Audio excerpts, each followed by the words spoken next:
So Benjani Mwaruwari, one of the most prolific strikers to ever come out of Zimbabwe. Though he didn't have a great stint with the Zimbabwean national team, he's a legend in the game, having stints in the EPL, in the French League, as well as in the South African Premiership. But just how good was the dreadlocked attacker? Let's take a look at how the Bulawayo-born finisher played his game. Pedersen clips it in field, looking for Benjani. Nice idea, Benjani shoots! Wonderful goal from Benjani! So doing a stats analysis, we're going to be comparing Didier Drogba to Benjani Mwaruwari. We're going to see that for the most part in the EPL, Drogba's numbers are superior. He has a higher XG, he has higher goals or assists per 90. You can see Drogba's numbers are relatively ahead of Benjani's. Not to say Benjani isn't a very good striker, but we just use them as a yardstick. If you see actual numbers, 26 goals, 8 assists is not bad for the striker of, say, his caliber, and also considering that later on he was putting on years. In League One, looking at the same, more or less the same games, but you can still see that his numbers were a bit shy of Drogba's. You can also see notably that Benjani wasn't such a prominent penalty taker. It's clearly evident if you compare him now, comparing him to Benny McCarthy, another prolific striker in that age. Still, his XG, goals, assists per 90, are relatively superior to those of Benjani's. Notably, again, McCarthy was clearly a better penalty taker. So, from a stats perspective, that's how Benjani is stacking up. Now we're going to...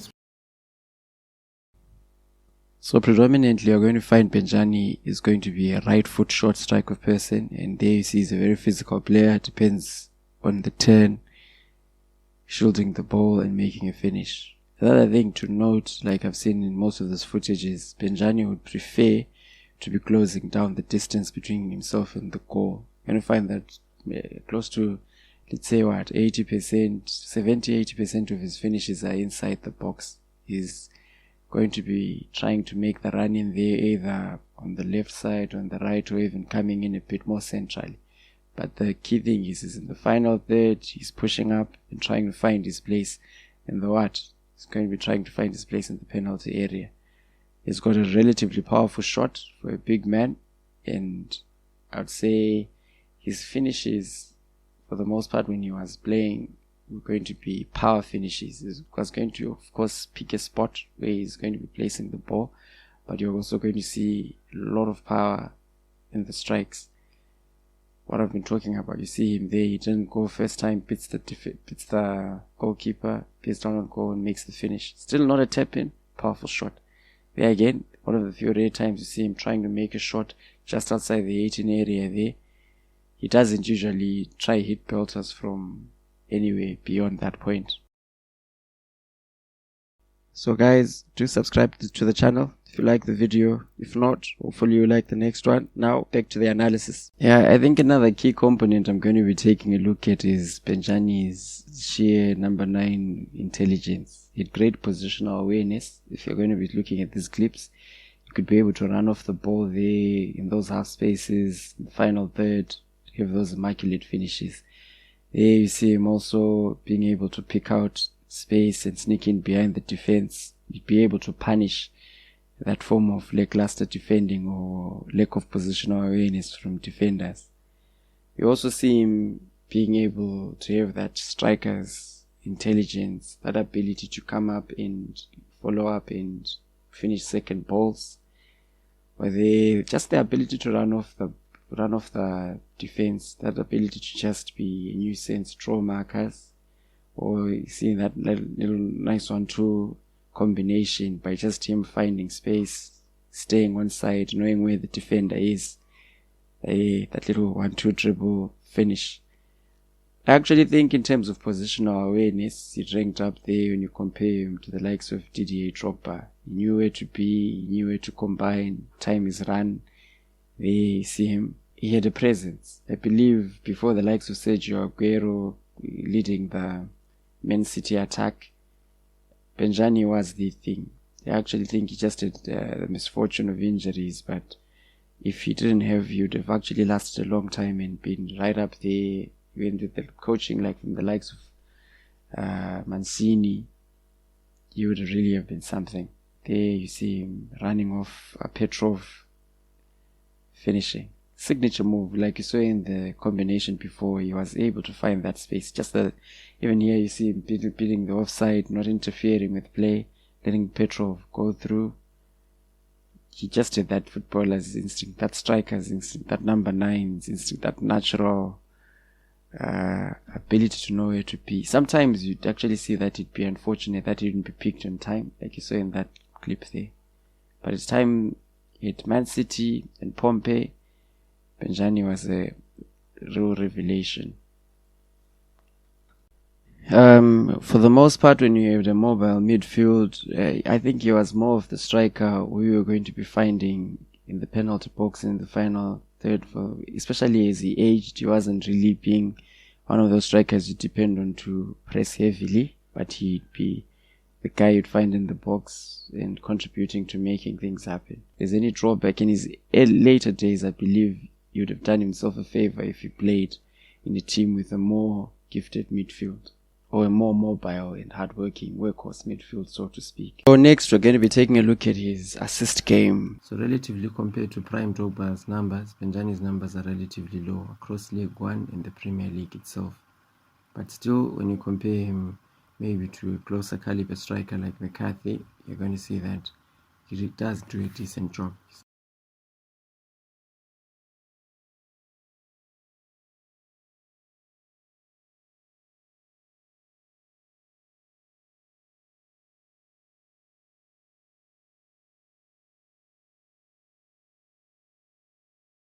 So if we're going to be going on the eye test, we're going to see that Benjani's positions of setting up teammates was mostly in the penalty area. It'd be depending on those short passes. He really doesn't come across for the most part, making assists through runs from outside, as you've seen where he's mostly found.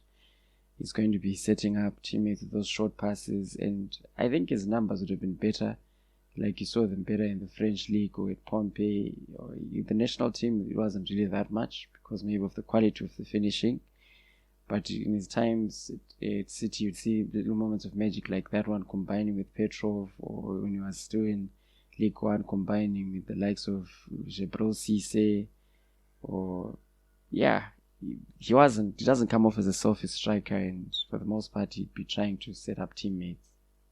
So when we're taking a look at his crossing game, we don't have too much footage for the eye test or stats, but you're going to see that the technique from the few incidents that you see, it would have been great if he was playing with a second striker who's a bit pacey, maybe with Kanu. You did see him combine and do have a bit of crosses here and there. Overall, with the long crossing and long passing via crosses, I believe you actually ranked very highly there in the leagues that he played, whether in the French league or in the EPL. So the next aspect of Benjani's game we're going to be taking a look at is his dribbling ability. So for the most part, I'd call him what you call a utility dribbler. You wouldn't be expecting to see any showboating, but he did get past his markers, and he was a relatively fast striker at it too. You see him there getting past a marker and making an attempt on goal there in the French league. I actually think in his younger days you're going to see that he was a lot more faster, but there, that little step over, intelligent mix with the Zimbabwean national men's team, also didn't fall over a lot. As soon as he put his marker, did a little step over, he'd be making a shot or making an assist. A real pleasure to watch, demonstration of power. He wasn't one to kill over. You look at him in this clip, he makes that pass. There, receives the ball back, tries to find space, makes a layoff and runs into space. Benjani would have challenges when he'd faced leggier, faster defenders who would require a bit more creativity. So, still would give them a run for their money. But when he did get past people, see him there, utility, fast enough, just does enough to get off the pass or get off the shot. There again, you see him holding the ball, shielding. That was a key component of his dribbling again, the physical presence he demonstrated. Not your coacher, definitely not, but, well, yeah, he did enough. So the next aspect of Benjani's game to take a look at was his aerial prowess. From a stats perspective, you're going to see his numbers are relatively impressive for a forward, and for his stature, it's no doubt. He'd be making most of his attempts off and challenging, unsettling, or unnerving defenders if he wasn't making for a goal himself, like you saw in that clip. Also, when he did make direct attempts, he'd score 2. Even within the Zimbabwean national men's team, he wasn't always on target, but you'd clearly see the play off the wings, trying to find him in a central position in the penalty area there. There you see him again, challenging, doesn't come off right, but you see him again in the Oxley attack, rising up, making an attempt.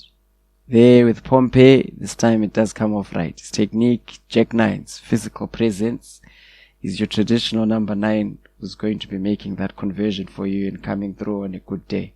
I'm sure the fans at Pompey and Blackburn will tell you of the good days that they had when their big number 9 went onto the score sheet.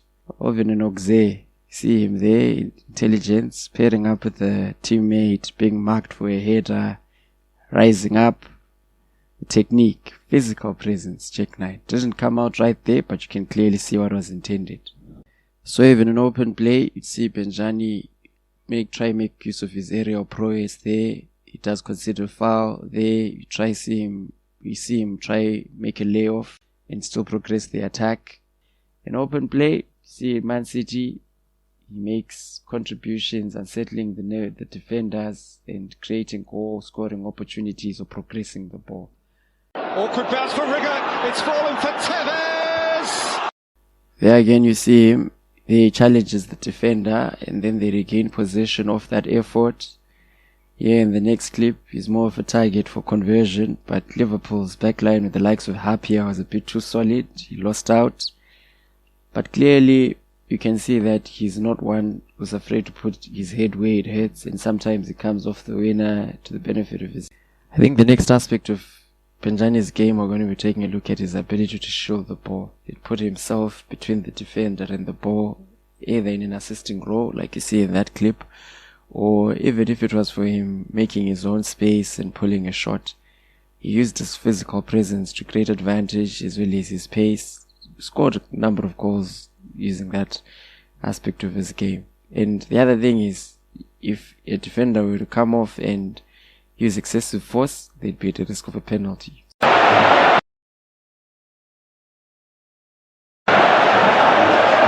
Matisse with a little low cross. Benjani turns! Brilliant from Dudek!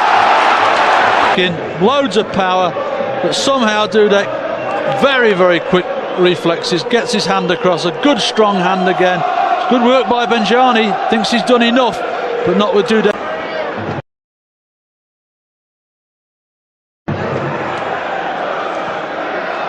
Benjani up here. Yeah, you're going to see him actually body check a defender, and it's one of the few times I've seen him score using his left foot placement and power.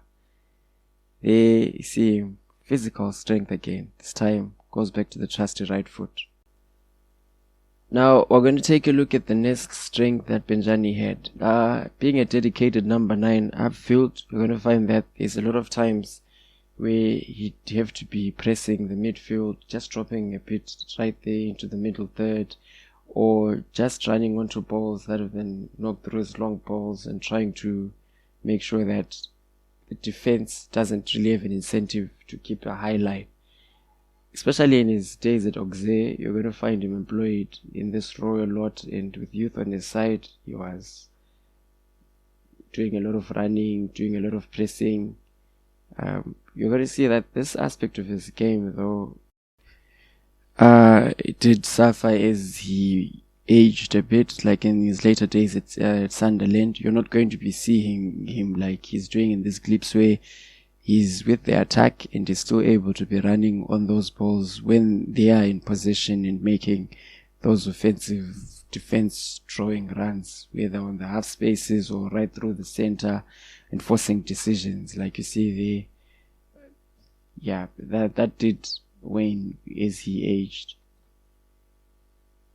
You're going to see that when they were in the final third pressing, he was going to be trying to find space, especially in the penalty area, just be causing trouble there, pressing, harassing defense. You see him there running off the ball, coming through and trying to make that pressure or recovery even there when he had lost the ball.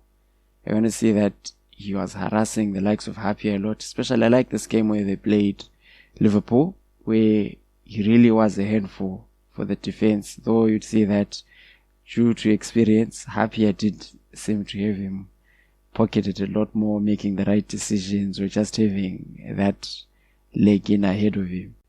I think the skill aspect, especially in terms of the final third pressing, is what did kind of let Benjani down, especially in his earlier days. You'd see that if he was up against faster, experienced defenders, that little creative spark is what led to put him up there in the elite space. Because I remember this is the time where Didier was also playing with Marseille, and his numbers were relatively superior, I'd say. So in terms of his defensive aspects of the game, you're going to find Benjani stacked up in a wall, trying to defend set pieces like he was constantly doing when he was playing with the Zimbabwean national team, attributing to his height. You're also going to see him in the penalty area, trying to be in positions for clearing.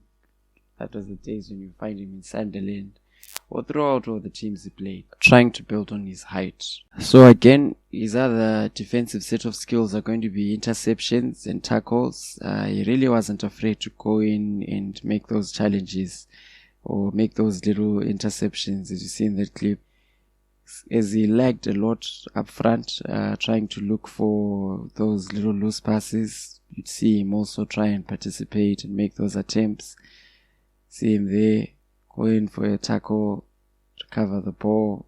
Very physical as a younger man. I think it kind of waned off as he aged and post some of his injury scares when his time just from Pompey coming into playing for City. But he was clearly an asset whenever he's pressing up front. Did the job. You see him there. He'd even drop into the midfield, helping out the midfielders, defensive and attacking. But for the most part, I think, especially in his later days, he was a bit lazy. He wouldn't be making those spirited pressuring, as you see him with Oxlade, the pressuring defenders, pressuring strikers, pressuring midfielders, just being hungry for the ball. Prime, healthy and in form, Mwaruwari was one of the centre forwards you'd have. It reminds me, for instance, of these days, if you're going to be looking at the likes of Hoyland, he had the same work rate, so to speak. Not exactly a Haaland or putting in that extra shift, but he was worth his money, especially in his younger days, Mwaruwari. His days at Sunderland or his days at Chipper, it was going down. So Mwaruwari's ball control was Champions League level. See him from the time he was at Pompey, the times he was at Man City, couldn't break the attack. There you see him taking the ball down, making an attempt to just get a block. But clearly you can see that he's elite level. Yeah, having played at the African Cup of Nations, having played in the UEFA Champions League, played in the French League, played in some of the most prestigious French Cups. Mwaruwari, clearly you can see from the eye test, he had the composure and general confidence around the ball that you need for your central number 9. Not to say that he didn't have his own moments where he did miss and didn't really make the best of conversions, but his ball control, even in the middle of, especially in the middle of the park or in open play, it was clearly immaculate. It was just world class, evident in the levels it is played at. Minimal touches, 1-2 touches, sometimes first time passes like you see in that play. They bring the ball down, progressing the attack. Benjani was just elite. I think he's one of the best to ever come out of Zim. He doesn't really come as close to Kama Billiard in the modern era, but he did a decent amount of work. So in terms of set picks technique, Mwaruwari wasn't your Kocha, nor your Drogba, but in terms of power, that was his strategy. Not too much on placement or technique, not your CR7. but he'd be always there ready to make an effort. So that's it, guys. This has been an assessment of Benjani Mwaruwari, one of our best strikers here in Zimbabwe. If you like the analysis, please do like, share and subscribe to the channel. This is Nuance Sports. I hope to see you next time.